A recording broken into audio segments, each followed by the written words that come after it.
14. La CRISTALIZACION de las tres fuerzas primarias.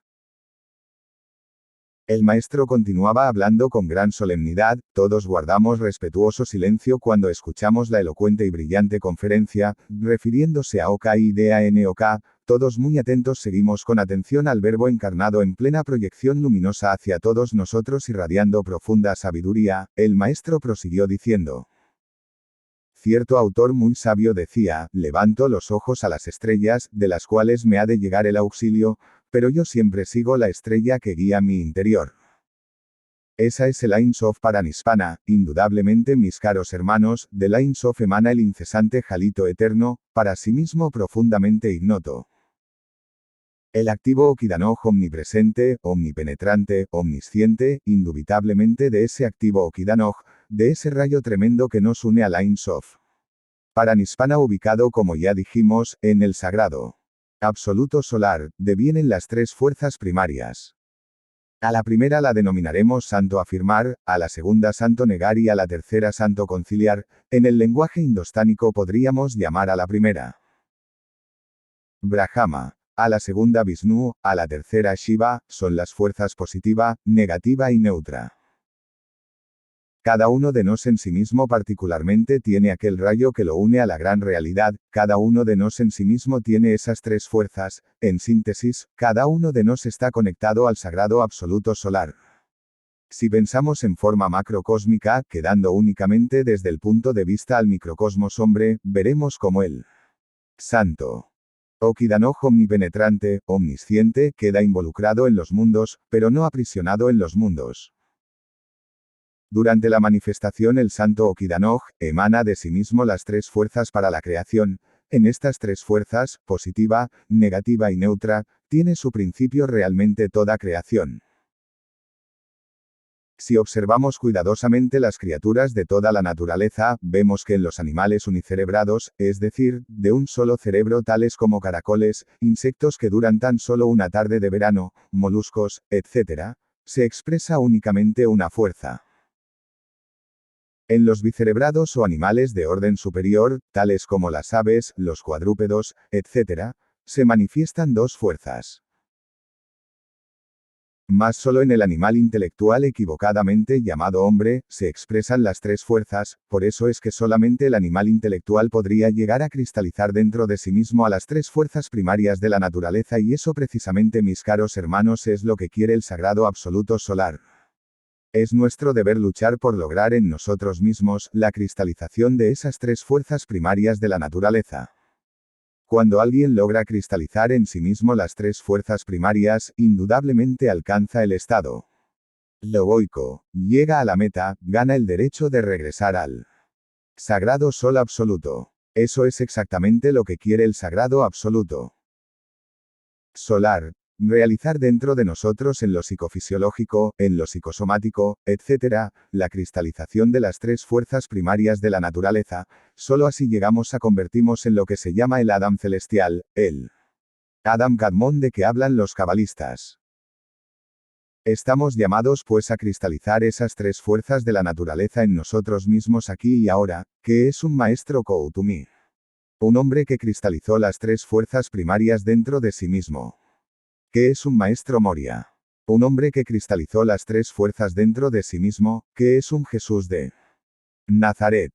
Un hombre que logró cristalizar esas tres fuerzas en sí mismo, ¿qué es un Sanat Kumara? Alguien que logró cristalizar en sí mismo las tres fuerzas primarias de la naturaleza y del cosmos.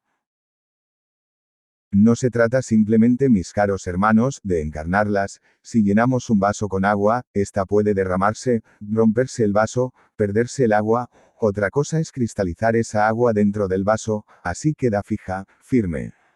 Lo mismo sucede, mis caros hermanos, con el logos. Si lo encamáramos únicamente, este quedaría como un habitante nada más, algo así como el agua en el vaso. Podría escaparse en cualquier momento, no estaría dentro de nuestro cuerpo sino de visita.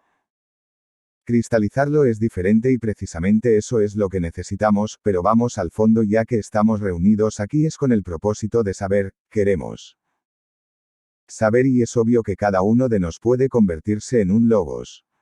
Es obvio que cada uno de nos puede lograr la cristalización de las tres fuerzas primarias en sí mismo y dentro de sí mismo, aquí y ahora. Lo importante es saber cómo, el procedimiento, el método, el sistema que no falle, que sea exacto, preciso y existe afortunadamente. Ante todo hemos de empezar por despertar el Kundalini, la serpiente ígnea de nuestros mágicos poderes si es que queremos realmente lograr la cristalización de las tres fuerzas primarias dentro de nosotros mismos aquí y ahora. Este Kundalini Shakti es también el prana, la vida, se encuentra enroscada como ya sabemos 3,5 veces dentro del chakra Muladhara, tal centro magnético se halla situado exactamente en el hueso coxígeo. En el esoterismo cristiano se le conoce como la iglesia de Éfeso. Muchos son los procedimientos con los cuales se quiere hacer despertar al Kundalini. Alguna vez vi yo en película algo muy curioso que sucede en las tierras del Indostán, algo muy bárbaro por cierto. Aparecía allí un yogín con ese hueso coxígeo al desnudo destapado, le habían abierto con cuchillo aquella parte, le habían quitado la piel que cubre el hueso y hasta la carne misma se la habían abierto. Era bárbaro el procedimiento, otros yogines con un trapo o pedazo de tela o faja, frotaban intensísimamente el cóccix de la víctima, claro, objetivo, despertar el Kundalini. Sistema espantoso, inhumano, bárbaro obviamente. La forma como movían aquella faja de trapo o tela. Muy semejante al procedimiento que usan los que lustran calzado para darle brillo, se sentía el olor del rozamiento, ignorancia, claro, ignorancia, así no se despierta jamás la serpiente ígnea de nuestros mágicos poderes. Otros intentan despertar a Devi Kundalini por medio de Pranayana. Se inhala por la fosa nasal derecha, se retiene, se exhala por la fosa nasal izquierda y viceversa, se controla el aliento con los dedos índice y pulgar.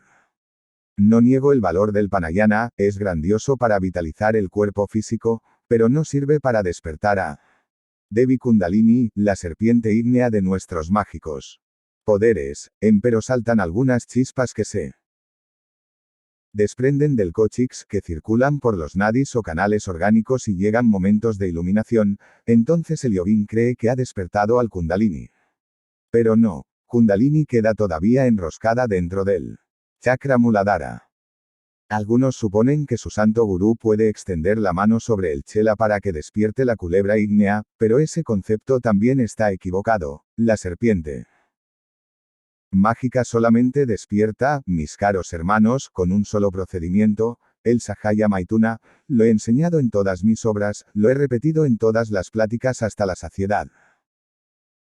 Al llegar a esta parte, podría calificársenos de fanáticos del sexo, sí, el ser humano busca evasivas, justificaciones para sus debilidades, escapatorias, diversas formas de autoengaño, etc.